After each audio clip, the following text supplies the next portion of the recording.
Next at 6, Myrtle Beach pastor John Paul Miller was denied his request for restraining orders against 3 Justice for Micah protesters. Thanks for joining us at 6. I'm Trish Williford. And I'm Edward Moody. The group has stood outside his church every Sunday since his wife Micah's suicide last April. Today's decision comes one day after a woman claims Miller sexually assaulted her in 1998 when she was 15 years old. News 13's Adriana Lawrence asked Miller about those claims. We've asked John Paul Miller multiple times for a comment or a sit-down interview to give his side of the story. He refuses every time. But as he walked in and out of Myrtle Beach Magistrate Court, I was able to ask about his alleged involvement in the sexual assault. Do you have any reaction to the allegations against you?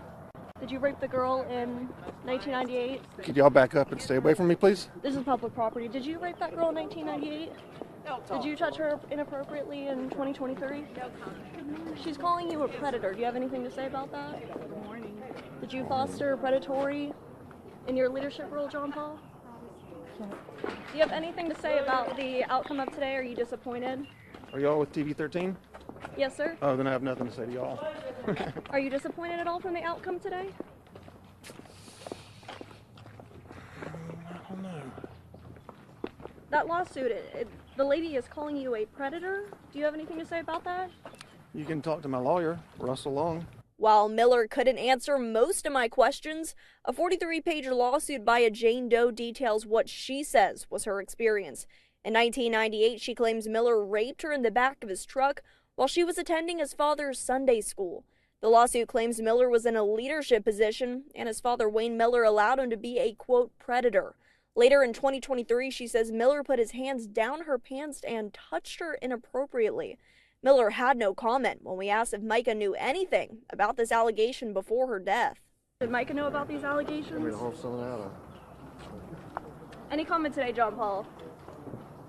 Attorney Regina Ward, who represented Micah and her family, talked about her reaction to the suit. Hoping that will energize and, give people confidence that may have also been a victim of his and come forward.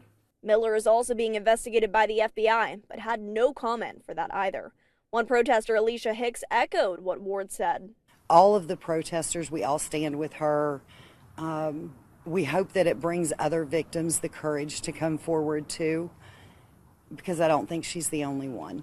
During court, Miller called up about 9 supporters of his and affiliates of Solid Rock Church to detail the screaming they hear from protesters every Sunday. Many expressed fear of them and having to carry mace going in and out of church.